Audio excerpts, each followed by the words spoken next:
भक्त प्रहलाद की रक्षा के लिए भगवान का नरसिंह अवतार। दैत्यराज हिरण्यकश्यपु के 4 पुत्र थे। प्रहलाद उनमें सबसे छोटे थे। जब भगवान ने हिरण्याक्ष को मार दिया तब हिरण्यकश्यपु बहुत ही क्रोधित हुआ।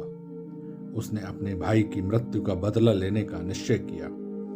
अपने को अजेय एवं अमर बनाने के लिए उसने हिमालय पर जाकर ब्रह्मा जी की प्रसन्नता के लिए सहस्त्रों वर्षों तक उग्र तपस्या की।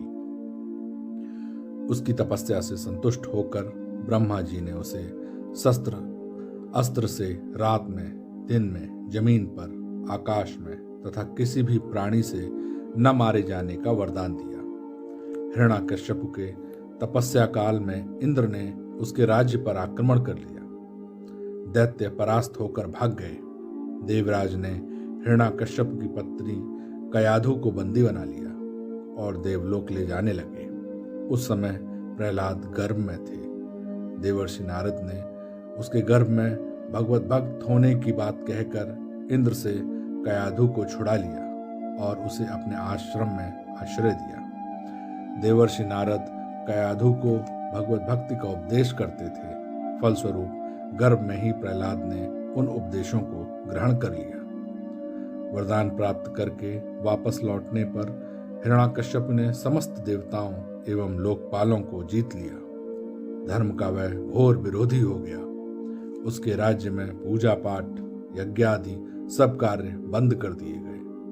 प्रहलाद को उसने अपने गुरुपुत्र षंड तथा अमर्क के पास शिक्षा के लिए भेज दिया। एक बार प्रहलाद घर आए।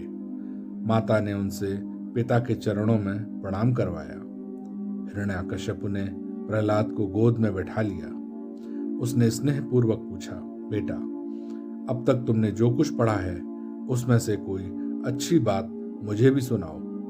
प्रहलाद ने कहा, पिताजी, इस असत संसार में सभी प्राणी आसक्त होकर माया के चक्कर में पड़े रहते हैं। सबको इस संसार के माया जाल का त्याग करके श्री हरि का भजन करना चाहिए। हिरण्यकश्यप को लगा कि उसके बच्चे को किसी शत्रु ने बहका दिया। उसने गुरुपुत्रों को सावधान करते हुए प्रहलाद को दैत्यकुल के अनुरूप धर्म, अर्थ और काम का उपदेश देने का निर्देश दिया। गुरुपुत्रों ने जब प्रहलाद को भली भांति सुशिक्षित कर दिया तब उन्हें पुनः हिरण्यकश्यप के पास लाए। हिरण्यकश्यप ने पुत्र से उत्तम ज्ञान के विषय में पूछा। प्रहलाद ने नवधा भक्ति की व्याख्या करते हुए भगवान के चरणों में मन लगाने को अध्ययन का सर्वोत्तम फल बतलाया। नन्हा सा बालक उसके शत्रु विष्णु का पक्ष ले, यह हिरण्यकश्यप को असह्य हो गया। उसने दैत्यों को प्रहलाद को तत्काल मार डालने की आज्ञा दी। भक्त प्रहलाद के शरीर स्पर्श से दैत्यों के हथियार टुकड़े टुकड़े हो गए।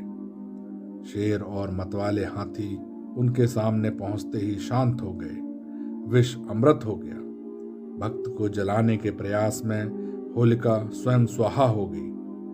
अंत में हिरण्यकश्यप ने प्रहलाद को स्वयं मारने का निश्चय किया। उसने कहा, मूर्ख बालक, तू जिसके बल पर मेरा तिरस्कार करता है उसे बुला, अब मैं स्वयं तेरा वध करूंगा। प्रहलाद ने खड्ग, खंभ तथा सर्वत्र भगवान के होने की बात कही। हिरण्यकश्यप ने खंभ पर प्रहार किया और जोर की आवाज के साथ भगवान नरसिंह का प्राकट्य हुआ। उन्होंने अपनी जंघा पर रखकर हिरण्यकश्यप का हृदय फाड़ डाला और भक्त प्रहलाद को निर्भय कर दिया।